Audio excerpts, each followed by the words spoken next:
Surgical masks are the trendy new style for 2020, and Maine's Governor, Janet Big Sister Mills, is even attempting to require everyone in the state wear a mask while in public.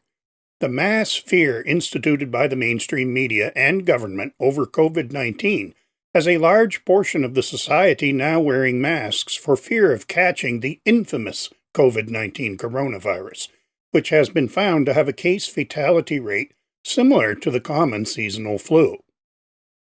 2 studies in Southern California have revealed the case fatality rate of the infamous COVID-19 coronavirus is much lower than the mainstream media has been screaming about over the past month.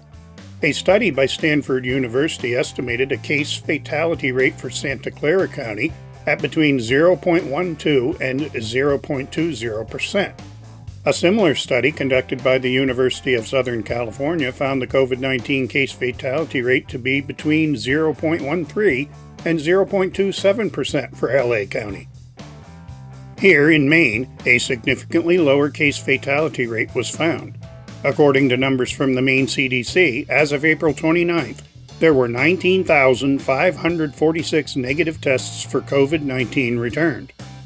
Added to the 1,056 positive tests, that equals a total of 20,602 tests for COVID-19 as of April 29th in Maine. Dividing 1,056 into 20,602 gives an infection rate of 5.13% of the sample. Extrapolated out to Maine's entire population of 1,344,000, with an infection rate of 5.13%, gives an estimate of 68,947 current cases of COVID-19 throughout the state. As of April 29th, there were a total of 52 deaths from COVID-19 throughout Maine. 52 deaths divided by the total number of cases statewide, 68,947, gives a case fatality rate for Maine of just 0.07%, or about half of seasonal flu. Many people in Maine are beginning to question the relevance of Big Sister Mills' partial reopening of the state, with face masks in public now, quote, mandatory, an order that is turning out to be unenforceable. Rick Savage, owner of Sunday River Brewing Company restaurant, decided to defy Big Sister's order to keep restaurants closed for dine-in customers for another 30 days. In an interview with Tucker Carlson on Fox News, he said he was going to open on May 1st regardless. Well, the order originally started, it was May 1st, so we were gearing up for that. We did what we were supposed to do. We closed for 6 weeks. We cooked for the community. We went right through our whole restaurant, remodeled it, cleaned it, and it's time to open back up.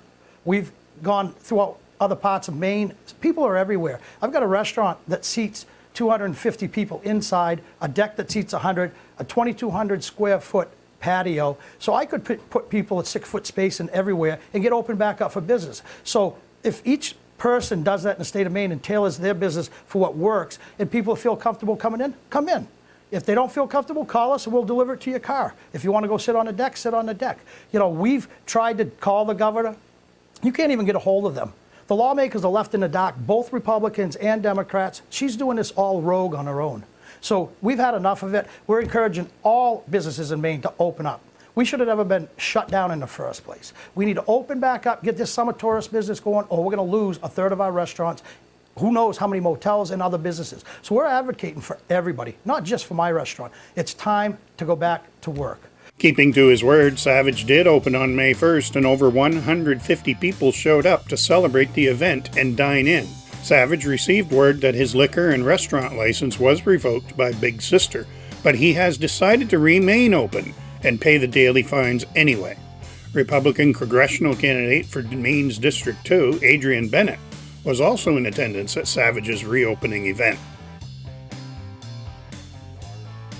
Due to Governor Mills' overreaching edicts, the Maine Potato Blossom Festival has followed the Northern Maine Fair by canceling the entire week-long festival this year. This would have been the 73rd annual Maine Potato Blossom Festival.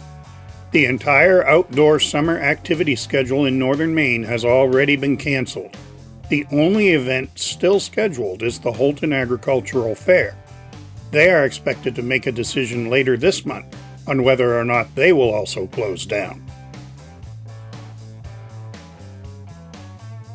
These stories and more in the print edition of the Fort Fairfield Journal. For WFFJ-TV, I'm Dave Duchesne.